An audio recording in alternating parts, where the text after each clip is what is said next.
Hey guys, today I'm going to be doing acrylic toes, so join me for that. This is going to be the full process of the acrylic toes. So right now she has on her old set, and this set has been on since July, so that's pretty crazy. It's been on for about 2 months. So here I am. I'm going to remove it. I'm not sure how long I should be talking. This is my first voiceover for my YouTube videos, so I'm gonna just let y'all watch and come back for the next step, because right now we're just removing old acrylic.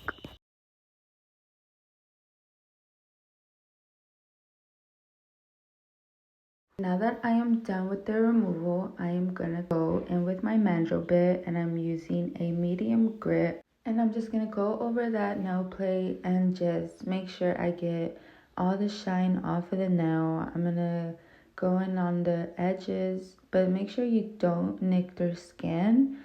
I'm gonna go in on the edges, on the sidewalls, and make sure I get every dead skin off of that nail plate, just so I can have the best retention. Also, keep in mind, I have the RPM at 5, so no, I am not hurting my clients. Please make sure you're not going over 6 when you're doing this process. You don't really need that much RPM to get them ready in the prepping process. Here I am getting my alcohol spray, and I'm just going to clean them up real nice and good. Some people don't do this. They just brush it and then move on to the next step. No, I like to make sure everything is nice and clean, so yes, I will spray it. Here I am adding my dehydrator for the toes. I use Mia's Secret, and then for the nails, I use my Valentino and YN Super Bond. You could use whatever, but this is just what I use because I just have extra product, but my retention is still very good. Here I am adding the bonder, and this is what you're gonna need to really make sure them toes last. And then now that I have all that, it is time for the acrylic process. And if y'all would like a acrylic toe process application tutorial, then let me know so I could do that for y'all. It's super simple. On the small toenails, I use 1 bead, and then on the big toe, I use 2 beads. I've been doing the same method since I started 2 years ago. So if y'all would like a tutorial on that, let me know down in the comments. I'm just gonna let y'all enjoy this clip of me doing the acrylic toes.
Moving on, I'm gonna get my 80/100 file, and I didn't have any mini ones, so honestly I just cut them in half, and then it's perfect for the toes. Just make sure you season the sides of the nail file so you don't dig into your client's skin. You can honestly skip this part, but I like to do this, so I'm gonna show y'all. I like to go on the free edge and get it all nice and square, and go on the sidewalls and get it crisp and square, and make sure everything is nice, sharp, no dull parts. Then I'm gonna go in with my 5-in-1 bit from Kiara Sky and clean up underneath the nails so they're not bulky, and also on top. And since I already filed with my hand file. All I needed to do was slim down the areas, and that is it. Now my toes are ready to be painted on. Here I am getting my alcohol once again. No, not the margarita shots. This is just this 70% alcohol, and this is just to clean the toes and clean any debris that's on them, like the dust or whatever. Now it's time for the painting process. Again, if y'all would like a tutorial, maybe I could do it on the real shorts, or if y'all want a full in-depth tutorial on how to do Frenchies on acrylic toes, let me know. I can do that for you. I am the French toe god. I literally love doing toenails.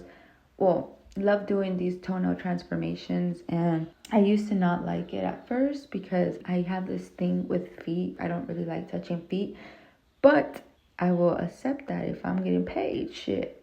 So hell yeah. And plus I grew to love it. So now I just love it. And now when my clients are like, oh my gosh, don't look at my feet. Girl, I do not care. I've seen 10 million feet already. So like little silly excuse when nail techs are like, no, I don't do toes because I don't want to touch feet. Girl, shut the fuck up. You thought you ate that. Nail salons do not say that. If you want to be professional and take it as is, or take it whatever, but if you want to be professional and give your clients the best, then make sure you offer everything, even the stuff you don't want to offer, because even though you think no one's ever going to book it, baby, someone's going to book it, and then boom, it's going to be maybe one of your most popular services, just how it ended up being for me. Anyways, here is the final results, and as you can see, they are super glossy. The French tip is beautiful. I love it so much.